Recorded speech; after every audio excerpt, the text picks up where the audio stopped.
ഞങ്ങൾക്ക് ഓസ്ട്രേലിയക്ക് മൂവ് ചെയ്യാനൊരു പ്ലാൻ ഉണ്ടായിരുന്നു കേട്ടോ, 2 വർഷങ്ങൾക്ക് മുന്നേ. അപ്പം 2 വർഷം മുന്നേ ഞങ്ങൾ ആദ്യം മെൽബണാണ് പോയത്.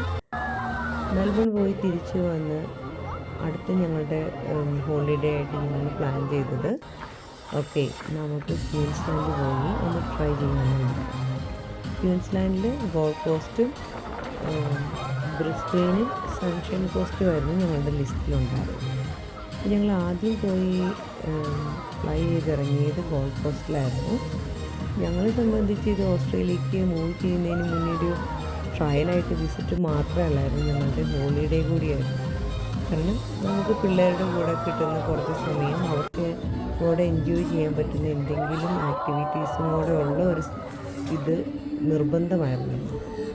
അപ്പോൾ ഞങ്ങൾ ഗോൾഡ് കോസ്റ്റിൽ നിന്ന് ബ്രിസ്ബെയിന് പോണ വഴിക്ക് ഞങ്ങൾ 3 തീം പാർക്കിലും പോയിട്ടോ, വെറ്റ് ആൻഡ് വൈൽഡും സീ വേൾഡും മൂവി വേൾഡുമായിരുന്നു അത്.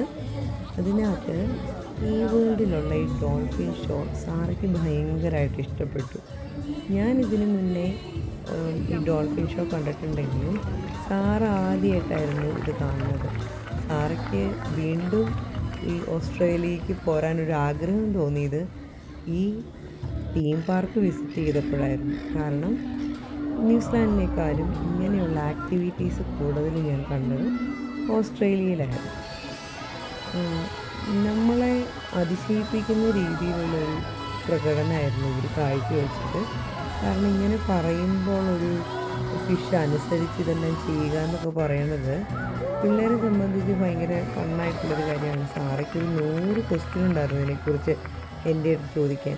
ഇവൻ സാറ് പറഞ്ഞു, നമുക്കിതിനെ ഒരെണ്ണത്തിനെ വാങ്ങിച്ച് നമുക്ക് പഠിപ്പിച്ചാലും അമ്മയെന്ന് കിട്ടും.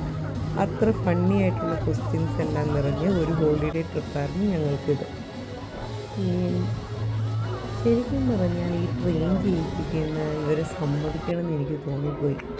ഓരോരോ ജോലിക്കും അതിൻ്റേതായ ഇമ്പോർട്ടൻസ് ഉണ്ടെന്ന് നമ്മൾ കാണുന്ന ഈ വിസിറ്റ് ചെയ്യുന്ന പല സ്ഥലങ്ങളിലെയും പല കാര്യങ്ങളും പഠിപ്പിക്കുന്നുണ്ട് കേട്ടോ.